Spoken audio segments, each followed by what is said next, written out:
I'm Dr. Mimi Secor. I'm a family nurse practitioner. I've practiced for 45 years. I became a nurse practitioner when I was 22 years old. I had no idea even what a nurse practitioner was, but I have had such a wonderful time in my career. And most recently, the past 10 years, I've found a complete passion for health and fitness, not only for myself, but also to help others, particularly women, because we often serve the world before we serve ourselves. So that's been very exciting for me to just feel that continued commitment, even at a time when I could just literally throw in the towel and retire and just go drink coffee with my friends. You say you're almost turning 70. Yes, I'm 68, soon to be 69 in August. Wow. Congratulations. Thank you. I'm sure you heard this many times. You do not look it. Thank you. Well, I think the key is really to be as healthy as you possibly can and have a commitment to your why. Like, why do I want to be as healthy as I possibly can? Because I want to serve the world in a way that I have joy in my heart and pride in myself. And that way, I'm not serving the world from regret and from frustration and obligation. I'm serving the world because I choose to and because I do have love and joy in my heart and a great feeling about myself. So you have to have the why, the reason to why you're why, yes. Why. And the why Yes. needs to reflect your own personal values, right? It's not right, another person's. totally. Okay. Your why is your own why, and you have to dig deep. Like, I talk with a lot of people that I then become a health coach for, and I always ask them the why, and often people say, I just feel terrible about myself. I don't feel like I'm a role model to my family. I'm ashamed of myself. I'm always a failure. I can't do, what you do. You make it look easy, and I always say to people, it's not any easier for me than it is for anyone else. I just have a very strong why. I don't want to die tomorrow from the problems that my family has, diabetes, heart disease, and I will literally do anything I can to forestall those problems. And that has meant to create a whole different lifestyle for myself. If you don't have any time to eat healthy at work, you better come prepared with at least some shakes that you can drink that are high protein. You better have everything ready to go, because you certainly don't want to go all day without eating, because that'll slow your metabolism down to like a turtle's metabolism, which is kind of my baseline. I have to work really hard to get my metabolism out of that very slow level. I just can gain weight easily, and especially when I'm stressed, especially if I'm not attentive to making healthy choices. And that happens for a lot of people, especially as they get older. Women tell me all the time that they never had a problem with their weight, and then they become menopausal, and it's like, oh, what's this? What's this alien life form around my belly? So when did you start making those changes? When did you do the 180? And what happened that really helped you to like snap out? It was actually a stake in my heart. My daughter was at home at the time. I had decided to go back and earn my doctoral degree at the ripe old age of 59. And within the first semester of my program, I was panicked that I was going to flunk and everybody on Facebook would know.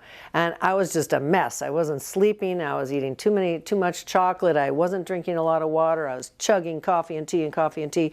And one day my daughter goes, "What are you doing? What are you doing?" I said, "I'm studying. What do you think I'm doing?" She goes, "No. Aren't you supposed to be a healthy role model? Aren't you, as a nurse practitioner, supposed to walk your talk? And look at you." I said, "Well, look, everybody stresses out when they're doing something like I'm trying to do. And oh, by the way, I don't have time for this conversation. Can we take it up in 2 years?" She goes, "No, Mom." And she started tearing up. And she said, "I'm worried that you're going to die, young, and I'm not going to have a mom.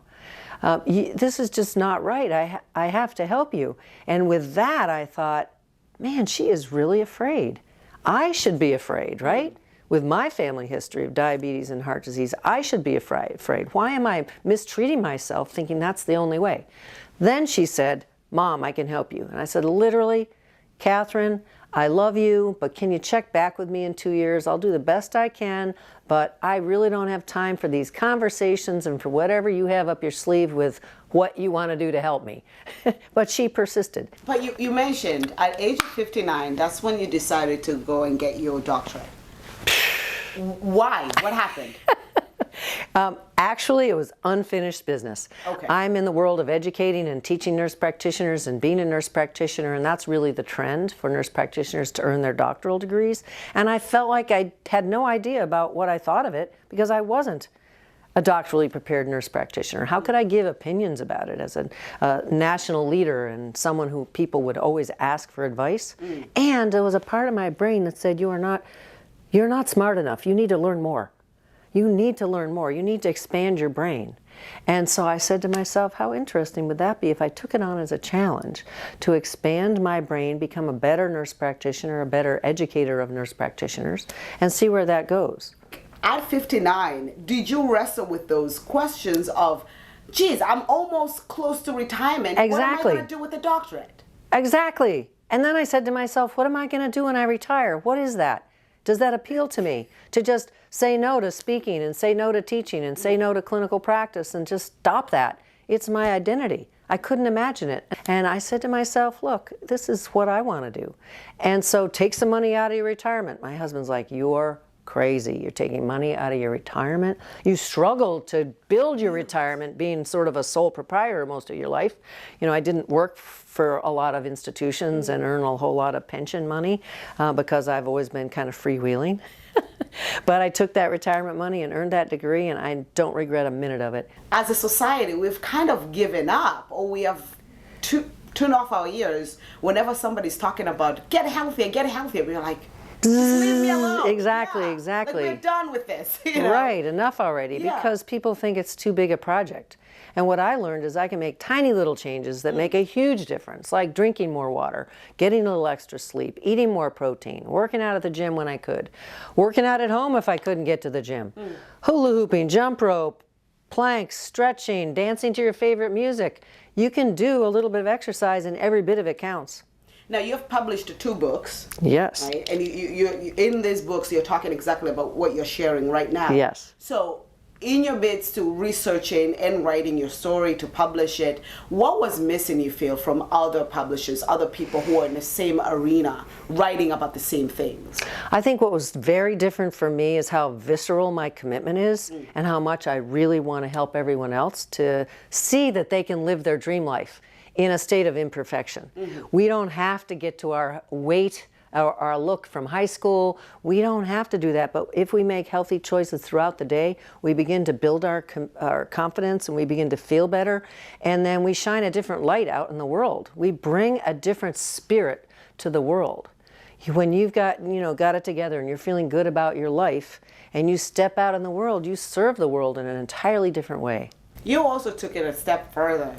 You decided to become a bodybuilder and enter bodybuilding competition together with your daughter. Well, that was a dare. She is a bodybuilder. She is a bodybuilder. So she knows what she's doing. She does look the part.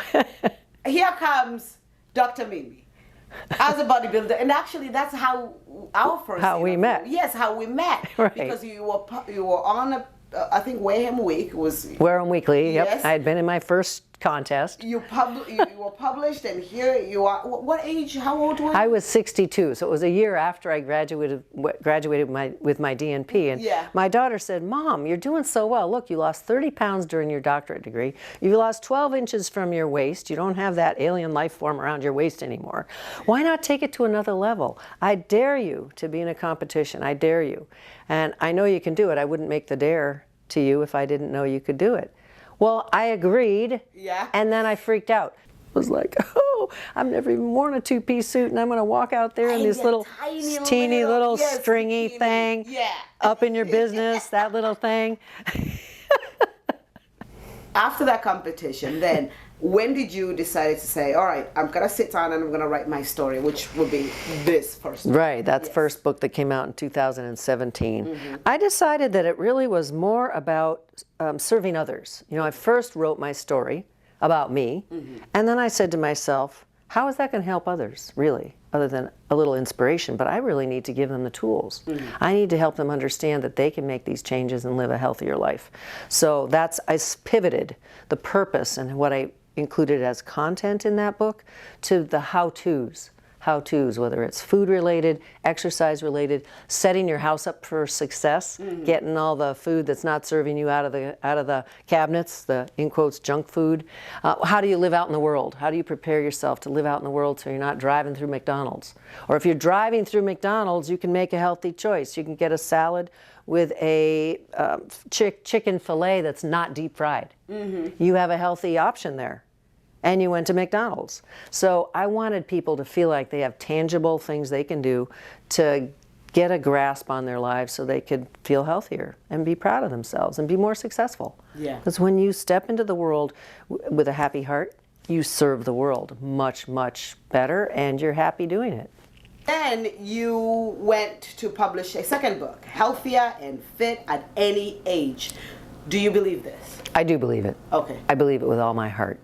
I believe that we can make choices every single day, 1,000,000 times a day, that will serve us so we can optimize our health over time.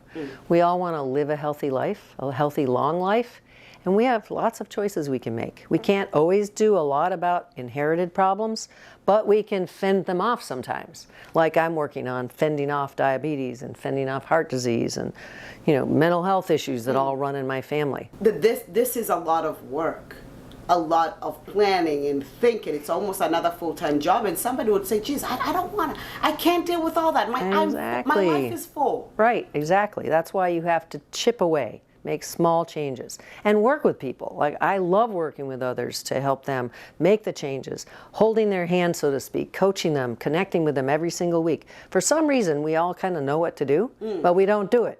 But when you have a coach, when you have someone you're connected with, you're responsible to, you're accountable to, and they give you support, it seems more doable. And I do believe we bite off more than we should chew, especially with January resolutions. We think we got to reconstruct our whole lives. Well, guess what? A January resolution that would be perfect would be just to drink a little more water, or maybe go to bed earlier. We're not going to lose weight if we're not getting enough sleep.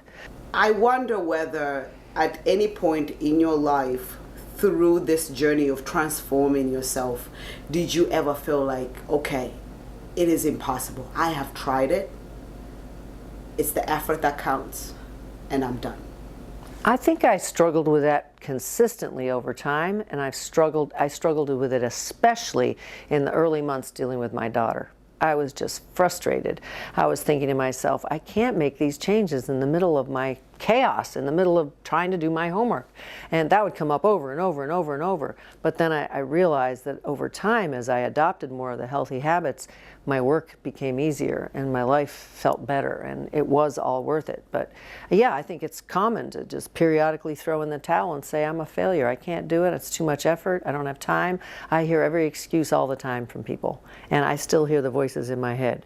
So we're all works in progress, right? We always have the little voices saying, so we're what not are good these enough. voices nowadays telling you? What is the most common theme that is running in your brain now?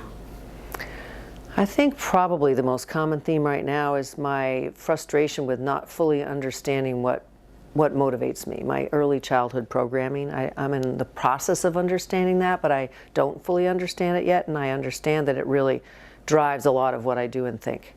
So I think that's my biggest area of inquiry. How can I be much more of a conscious human for myself and for others? Because then I'm going to really be able to have a breakthrough and be my authentic self, which we're all born into. As babies, we are authentically perfect. We are perfect, and then we start interacting with the stressful world. Our parents do the best they can. Most parents, I believe, do the best they can. But life is traumatizing, especially when your brain isn't fully developed. Our brains aren't fully developed until we're in our mid-20s. No wonder we build these belief systems that we're not good enough, that we're a failure, we can't do it, we're fat, we're stupid, whatever it is. I get it. But breaking through that is hard because it's operating at an unconscious level. I love your story, Mimi, one, because you give women hope. I come from a culture where at your age, or 68, it's like You're done. You're done. You're done. I mean, we value you as an elder. We listen to you. But in terms of looking at you as a person who has needs, goals, and None of that applies. Wow. So you're quite the inspiration in that regards. And I feel like, especially even in our culture here, where we tend to value young people over older people, we miss that mark. But here you come full thriving, the changes that you're making and the consistency that you're showing, it really reflects that age is just a number. Literally. As long as your faculties are intact, you can get there. You can be the you want to be. That's the dream for everyone that I have. It's my dream, and I want to share that dream with others, and especially with women. You see older men successful in life in the media and in the world. You don't see that many older women successful in life at a later point in their lives, and that's just pure sexism. It's just not right. We need to break that all down. When you were growing up as a young lady, would you have envisioned this? No, not at all. Okay. Because when my parents were divorced, I switched my mindset from when I had two parents and I thought we were doing pretty good and it was like a dream life. I felt smart. I felt competent. I was a healthy kid. And then when my parents were divorced and we lost most of our money and lost our what I consider to be a pretty nice house, and I just adopted this kind of failure mentality. I'm stupid, I'm fat, I'm not successful, I'm just going to drink beer and party and deny my reality. Wow. What do you think other trainers are getting wrong, other people in the health business? I think they're getting wrong not understanding the essence of what we're doing. We're getting deep. I'm getting deep into what a person needs to change in their thinking to be able to change their exterior. And I think that's a different approach. I'm not interested in the quick weight loss. I'm not interested in the quick fix. I'm interested in what's going to really help you change body, mind, spirit, financially, and going to serve you over time so you can optimize your health over time. We talked about this before. I said to you that me coming from Tanzania, food is food. It's for nutrients only. I mean, we do have some recipes where you can indulge a little bit. But I come to this country and food is an experience. I love the idea of food as fuel and enjoying what it is you're having that's healthy and not getting into that whole American trap of everything has to be over the top. It took me actually 2 years to be able to walk into Dunkin' Donuts and just order a black coffee and not want donuts and donut holes, and I just had to stay out of Dunkin' Donuts for a long, long time. And now I have the option. I can walk in there and not get anything or get something. I now feel like I have control, which is awesome. And if I don't have control, I'm not going in there. What would you like people to know about you? I think what I would like them to know about me is that I am human, and I'm totally committed to helping others find the joy and the true health in their lives and whatever the essence is of what they want to live their lives as. And it really starts with me. I need to walk my talk, and I still am an imperfect, in-process project. But I'm more comfortable with myself now and more willing to say, I am not finished, but I am in the process of improving my health any way I possibly can and being hopefully an example to others and an inspiration so they're drawn to me so I can help them. Are you happy with yourself? I'm getting there. I would say I'm like everybody else. I'm getting there. But I would encourage anyone watching this to just remember that, I'm going through the same process of evolution as you are, and that I am not perfect. It isn't easy for me, but I'm here to help you in your journeys as well. And I guarantee if you team up with someone that can help hold your hand through your journey, that you're going to make great progress.